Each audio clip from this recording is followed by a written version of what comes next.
Love చేస్తూ ఫ్రెండ్లా ఉండటం నా వల్ల కాదు. నా వల్లే కాదే, అసలు ఈ ప్రపంచంలో లవ్ చేస్తూ ఫ్రెండ్లా ఉండటం ఏ నా కొడుకు వల్ల కాదు. నీకో దండం. పోవే పోవే పోవే. ఇదిగో నీ చాక్లెట్.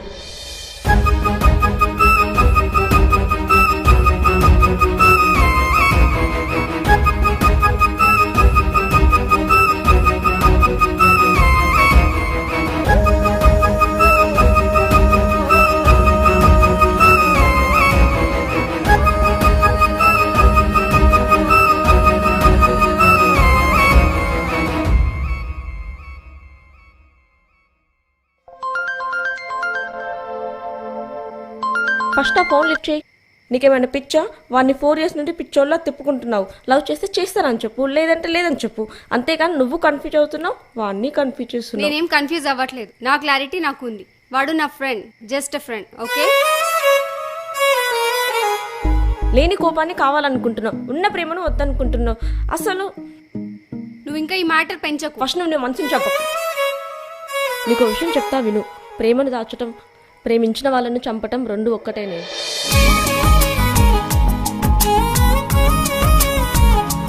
తొలి స్నేహమా తుది ప్రాణమా నిజమే నీకు తెలిపేదిలా.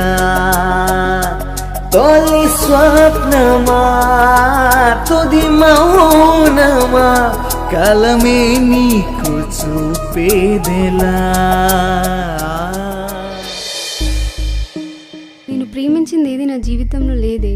చివరికి మా అమ్మ నాన్నలతో సహా ఇష్టం అనేది ఎప్పుడు నాకు కష్టంగానే అనిపిస్తుంది. వాడంటే నాకు చాలా ఇష్టమే.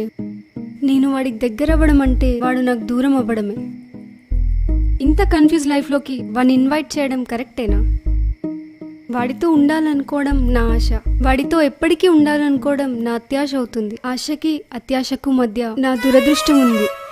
మరి నీ లైఫ్లో నీకంటూ ఇష్టమైనవి ఏం లేవా? ఎందుకులేవు? ఇవన్నీ ఉన్నాయిగా, చూడు.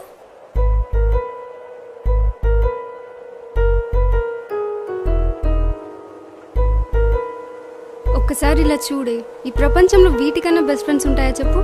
వీటిని చూడు ఎంత హ్యాపీగా ఆడుకుంటున్నాయో. ఇవి మనలా ఫీలింగ్స్ ఎక్స్ప్రెస్ చేయవు, ఎక్స్ప్రెస్ చేసినా కనిపించవు.